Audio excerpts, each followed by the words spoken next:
we got a whole full video out of taking exhaust off. It's an absolute ball ache. And Ricky is just 10 minutes and the thing's caught, unscrewed, about to be dropped.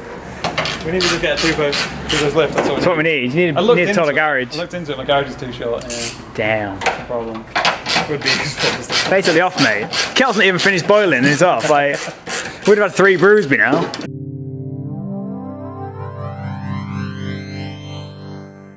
Right, where are we going? What we're doing? What we're doing? We're off to Swindon, as you do. For 2 things. We're getting the R8 back temporarily. We'll explain in a separate video. Don't laugh. Yeah. Don't laugh. Okay. It's only been 3 months. Yeah, we'll explain in a separate video, which will probably be the next video, isn't it? It'll be a track day video. Yeah, I'm going to see track day video. Look out for it. Yep. I'll explain exactly what's going on with that there. But for this video, we're going to focus on the other thing that we're doing, which is getting a new exhaust fitted to this. Yay! Which is the M4. Yeah, you happy? You happy? I'm ecstatic. You can't contain your excitement. I can't get the words out. Add exhaust, man. You like exhaust? Love exhaust. Yeah. Best thing I did with the Abarth. Best thing I did with the coupe. Exhaust.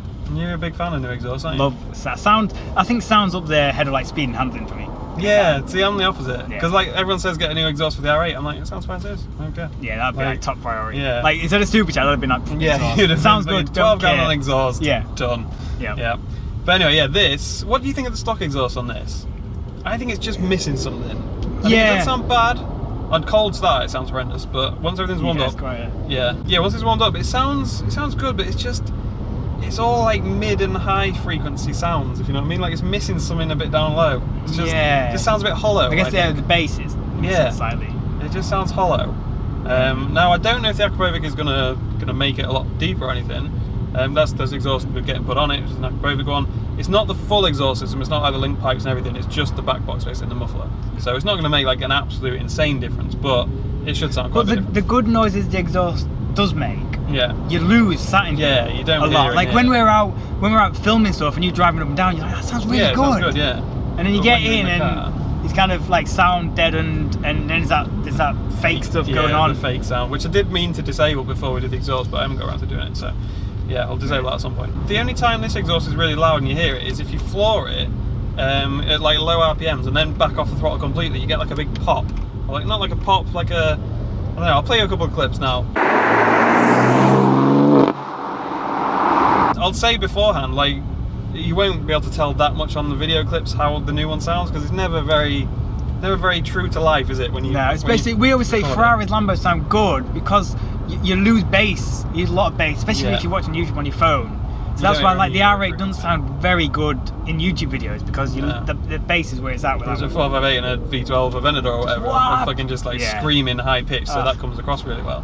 But so yeah, you probably won't be able to tell that much difference on the video clips, but we'll see. We'll do our best. Yeah, we'll do our best, and we'll give you like our opinions of what it actually sounds like once it's done. So yeah, we're gonna go down. We're just sat in traffic at the moment. We've got another 118 miles to go. Yay! So yeah, we'll update you when we get there. Film a few bits of changing the exhaust over, and then have a few clips of afterwards how it sounds.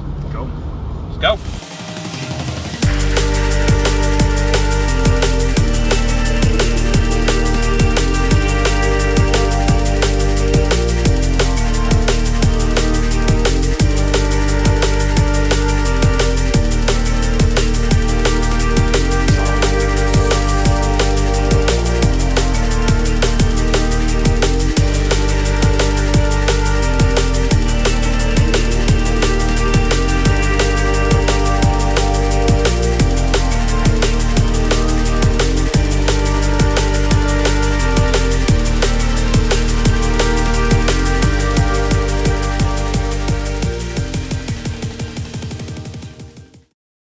Right, exhaust done. Ricky fitted it, which you'll have just seen. Ricky from RA Performance. In 10 minutes? In like, he did a lot faster than we did. All of our exhaust fitting stuff has normally taken hours, a full day. Yep. But no, he got it done, and yeah, it looks good, sounds good from outside. From inside, you don't really hear much difference, do you? No. Like, all the sound deadening and the fake active sound bullshit.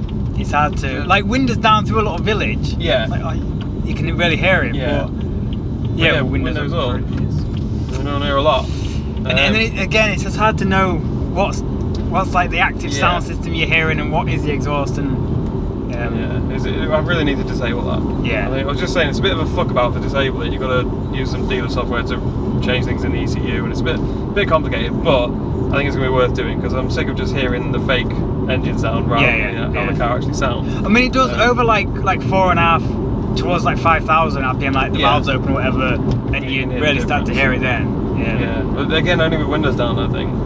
It has, like I mentioned before, that there wasn't much of a sort of low sound, and it has added like a nice sort of low, like purr, I guess you'd call it. Which is nice. Like from outside, it sounds great. Yeah, it's just that like that. Yeah, in here, not a lot of it like transfers. No. So which to some people that might be a good thing. They might not want like a drone. Yeah, like you don't get any excessive noise or anything down the motorway or anything like that, do you? It's nice and... No, you're not saying... it's nice and, whatever the word is, civilised still. Yeah. But yeah, from outside it sounds good. Like you just did a couple of flybys when I was filming, and it sounds great. Like especially when you're blipping on the downshifts and stuff. And when you lift off, there's a nice pop still. So yeah, it sounds good from there, but from inside you don't hear a lot different. Now, like I said, this was only the... a very bumpy road. Shit. And this was only like the back box section that I got pretty much, and a bit before that. But yeah, you can get a full link pipe set, which probably makes a bit more difference. But I still wouldn't have thought a massive amount more. Yeah, I think there was a cat in the middle. Yeah, there was two cats I think like in the middle before this bit that we replaced. So that'll make a bit of difference. But it starts getting ridiculous price like when you're adding all them together. Like it was already a lot more than I would really want to spend on exhaust, but it does look good, like the craftsmanship and everything. Oh yeah, the workmanship, it's really good. Beautiful bit of kit. Like it's full titanium. I didn't actually realise until it turned on. The whole thing's titanium. Everything. So yeah, it's a lot lighter, and it looks awesome. Yeah. But so I'm happy with it. It's a shame you don't hear more inside, but I think once we turn the active sound thing off, that might help a bit. Yeah. You do tend to hear a little bit more of the turbo and stuff. Yeah, that's one thing. When you don't hear like the dump valve or anything, but you hear the turbo spooling up a lot more. Yeah. Which I wasn't expecting the exhaust to change that really, but yeah, you do hear that more, especially with the windows down. But yeah, overall good. I don't know if we've played the clips before and after or not yet, but if not, let's play some before and after clips.